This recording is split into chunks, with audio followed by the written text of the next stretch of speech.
நீங்கள் ஏதோ விடுகதை போடுறேன்னு சொன்னீங்களே, போடுங்க பார்க்கலாம். அதாவது வந்து ஆ ஒரு ராஜா வீட்டு பையனும் மந்திரி வீட்டு பிள்ளையும் காதலிக்கிறாங்க. சரி. காதலிக்கும் போது அவங்களுக்குன்னு ரொம்ப வருஷமாக காதலிக்கிறாங்க. அவங்களுக்கு பிரச்சனை வந்துடுது, பிரிஞ்சிடுறாங்க. பிரியும் போது திரும்ப ஒன்றா சேர்ந்து வாழணும்னா நான் சொல்கிற கதைக்கு நீங்கள் அர்த்தம் சொல்லணும் அப்படின்னு அந்த பிள்ளையும் பையனும் பேசி பிரிஞ்சிடுறாங்க. சரி.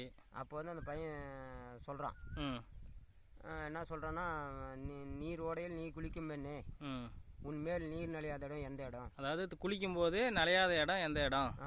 சரி அப்படின்னு அந்த பையன் அந்த பொண்ணுகிட்ட கேட்குறான். அது பொண்ணு அதுக்கு அர்த்தம் சொல்லி என்ன சொல்லுதுன்னா, அதுவும் விடுகதை போடுது. 2 பேரும் சேர்ந்து வாழலாம், என் கதைக்கு நீ அர்த்தம் சொல்லு, உன் கதைக்கு நானும் அர்த்தம் சொல்கிறேன் அப்படின்னு 2 பேரும் போடுறாங்க கதை.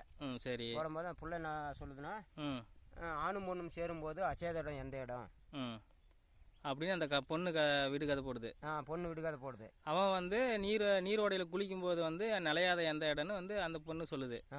அப்படியா? நலையாத இடம் எந்த இடம்னா பையன் கேட்குறான். சரி சரி. அது வந்து 2 பேரும் பிரிஞ்சிடறாங்க. சரி.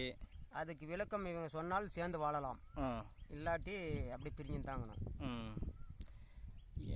எனக்கு நீரோடையில் எனக்கு தெரியலையே. அதே மாதிரி ஆணும் பொண்ணும் சேரும்போது எல்லா பாகமும் அசையும். சரி, எனக்கு தெரியலண்ணா, நீங்கள் சொல்லுங்க பார்க்கலாம். ஆனால் லாஸ்ட் வரைக்கும் அவங்க சேர்ந்தாங்களா? விடுகதை அவங்க சேர்ந்துடுறாங்க. கடைசியில் சேர்ந்துடுறாங்க. எல்லாம் அவங்ககிட்ட தெரிஞ்சவங்க கூட கேட்டு ஒன்றா சேர்ந்துடுறாங்க. சரி.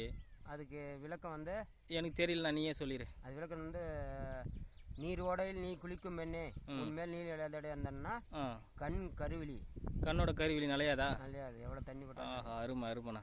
அடுத்தது வந்து ஆணும் பொண்ணும் சேரும்போது அசையாத இடம் எந்த இடம்னா மனசு. மனசு 2 பேரும் மனசும் அசையாதுன்றீங்களா? அசையாது, அமைதி நிலையில் இருக்கும். அமைதி நிலையில் இருக்கும். அருமையான விளக்கண்ணா, சூப்பர்ண்ணா.